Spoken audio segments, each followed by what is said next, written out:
Приветствуем вас, Беслан Алексеевич. Здравствуйте. Скажите, пожалуйста, в первую очередь хотелось бы опять вернуться к теме последних выборов в Турции. На ваш взгляд, потому что есть разные прогнозы и разные мнения на этот счет, насколько были предсказуемы результаты этих выборов? Вы знаете, сказать, что на 100% они были предсказуемы нельзя, потому что, хотя говорили, что фаворит Эрдоган, но тем не менее оппозиционная власть за последние годы, она укрепила свою мощь, скажем так, и учитывая внешние факторы, которые вокруг вообще Турции, вокруг региона происходят и так далее, и так далее. Но несмотря на все это, все-таки Эрдоган был фаворитом.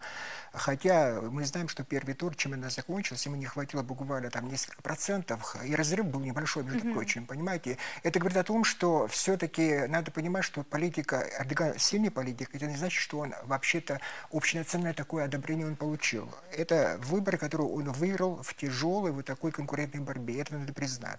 А теперь вот как будет дальше развиваться события, много проблем вообще вокруг Турции и внутри Турции, вообще-то говоря, экономическое положение, катастрофа, землетрясения, и много чего вокруг Турции происходит, связанное с украинским кризисом, вообще отношения с Западом не очень-то такие хорошие, можно сказать, вообще конфронтационные и так далее, и так далее. Но несмотря на все это, вы знаете, Эрдоган проявил себя как сильный политик. Многие говорят, что вот Эрдоган – это второй политик вообще-то за последние 20 лет после Владимира Путина. И это почти правда. И, кстати говоря, можно ли, наверное, его уже назвать политическим долгожителем? В 2003 году, насколько я помню, он пришел к власти, и тогда же Ильхам Алиев, кстати, уже почти. Да, он политический долгожитель, даже учитывая, что еще ему предстоит 5 лет поработать в качестве президента, он даже опередит основоположника Турецкой Республики Ататюрка, знаете. Вообще-то, знаете, и это справедливо, что Эрдоган называют вообще-то после Ататюрка самым сильным турецким политиком. Учитывая успехи Турции, это надо признать, особенно в внешней политике. Знаете, вот Турция почти не только стала региональной державой, а у нее притязания на другие регионы тоже. Хотя трудно сказать, что Турция вообще-то наравне там, с Россией, с Китаем, США решает такие глобальные проблемы, но учитывая вокруг Кавказа, вокруг вообще-то даже учитывая фактор балканских стран, фактор вообще-то отношения с Грецией, Центральной Азией и так далее, активная вот такая политика Эрдогана говорит о том, что все-таки за рамки региональной державы ему удалось выйти.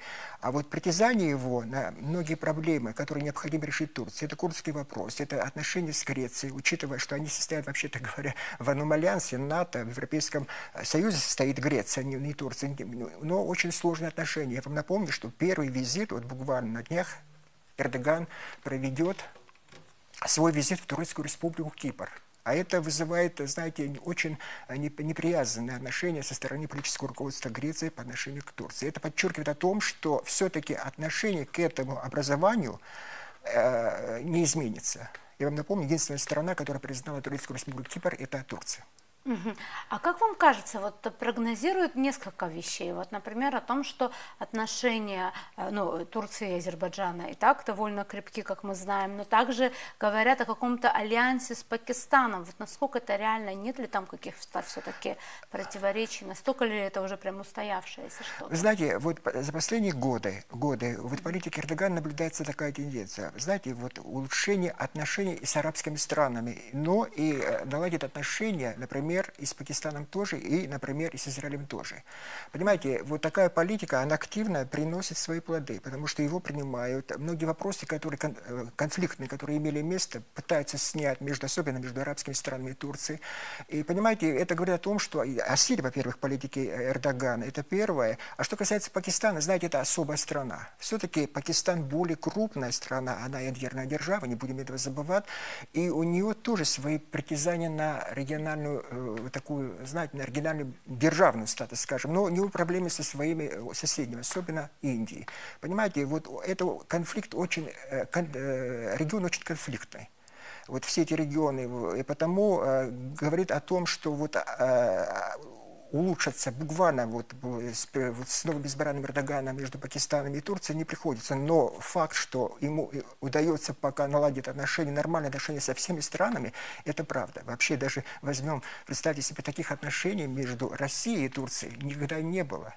Знаете, вот некоторые шаги, которые были сделаны со стороны Эрдогана, а это вызывает откровенную неприязнь со стороны западных стран, учитывая, что Турция состоит вот, в Североатлантическом альянсе НАТО. Даже до того никогда такого не случалось. Турция закупила вот, оружие у С-400, вот, это такой комплекс, который вот, в борьбе, в конкурентной борьбе, некоторые говорят, что это была конкурентная борьба, а вообще другие говорят, которым я верю, что это была демонстрация со стороны Эрдогана по отношению к США о своей независимой сущности, суверенной сущности своей политики. Многие говорят, что он не прозападный, не пророссийский, а именно протурецкий. Такой политик. Это правда. Конечно, это не дружественная России страна, но вот особо... Исторически вы имеете в виду? Исторически, да и сегодня. Знаете, вот, знаете, между Россией и Турцией существует очень много противоречий. И особенно даже возьмем даже украинский кризис. Да, много раз подчеркивают, говорят, что все-таки некоторая помощь, которую оказывает Эрдоган Украине в вооружении Украины, это вызывает неприязнь со стороны политического руководства России. Но несмотря на то, что все это, знаете, между Путин и Эрдоганом сложились нормальные, хорошие отношения. Это в интересах и России, в интересах и Турции, в решении региональных проблем, проблемы, которые возникают между Россией и Турцией. И не будем забывать, экономический интерес огромен России вот, и по отношению к Турции, и экономический интерес Турции. Знаете, это Россия превратилась во вторую страну в торговом обороте Турции.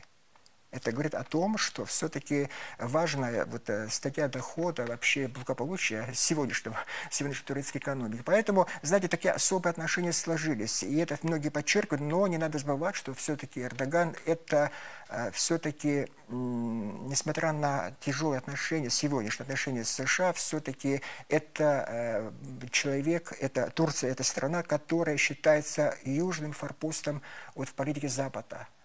Учитывая, что все-таки военная база США, даже ядерное оружие расположено вот, в Турции, она член НАТО. Это говорит о том, что, несмотря на особую свою политику, все-таки он больше все-таки политик такой, знаете, и прозападный, чем пророссийский, я даже так скажу. Но особое отношение, учитывая интересы Турции, он поддерживает и с политическим руководством России. То есть это будет все-таки такое дипломатическое лавирование, да? Когда... Вообще-то сильной политикой этим отличается. Знаете, вот в лавировании это говорит о силе, вот, потенциале этого политика. Вы знаете, такого в истории, политической истории Турции, такого не было. Многие, вот даже когда был Советский Союз, тяжелые, трудные отношения всегда складывались с Турцией. Знаете, вот с приходом Эрдогана, вот политика реальная, как называют, да, реальная политика, она превращается, вот, вы знаете, вот получила вот проверение в жизнь в отношении между Турцией и Россией. И это в интересах вообще-то и народа России, и в интересах Турции. Понимаете? Это говорит о его, еще раз подчеркиваю, о силе двух политиков, и Владимира Путина, и Эрдогана. Учитывая, как мир вообще складывается, какой миропорядок складывается. И, конечно, здесь особая роль вот в этом регионе вообще, в отношении с Западом Украины, Центральной Азии и вообще, где мы живем, в Кавказском крае, да, роль Турции огромна. А вот, кстати, тот момент, что на инаугурации, на вступлении в должность Эрдогана присутствовал премьер-министр Армении, да, Никола Пашинян. Это тоже, вот как вы это оцениваете? Ведь это тоже с точки зрения даже того, что у них нет дипломатических отношений, с точки зрения длительных, очень проблемных отношений вообще между этими странами. Вот как это все можно оценить, о чем это говорит? Это говорит о том, что вот политика, которая продвигается со стороны России и Турции по отношению к Азербайджану и Армении, вот план регулирования, она будет иметь продолжение. Знаете, вот все-таки надо признать, что Армения после того сокрушительного поражения, которое она потерпела в 2020 году, это говорит о том, что вопрос Карабаха, конечно, очень напряженно еще долго будет сохраняться. Это, знаете, вражду никуда очень тяжело будет снять, но вопрос политического статуса почти снят. Знаете, но там еще много проблем, которые возникают у Армении со своими соседями.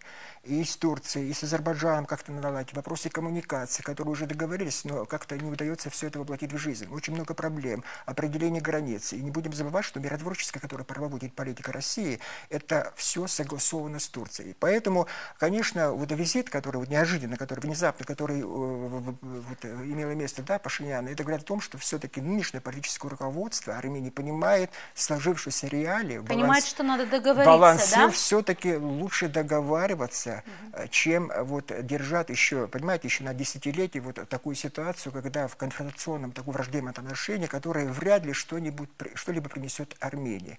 И поэтому многие не нравятся. В армянском обществе это не вызывает, знаете, одобрения, но все-таки надо понимать, что реально так сложилось. Когда проигрываешь войну, победитель навязывает свою волю, иногда приходится быть очень послушным. Вообще-то мы тоже в Абхазии должны все эти факторы, которые происходят, да, вот все эти события, связанные вот в нашем регионе, все это иметь всегда в виду. Понятно. И быть очень аккуратным к своей безопасности и, конечно, по отношению к России тоже. Понятно. Большое спасибо, что пришли и ответили на наши Благодарю вопросы. вас.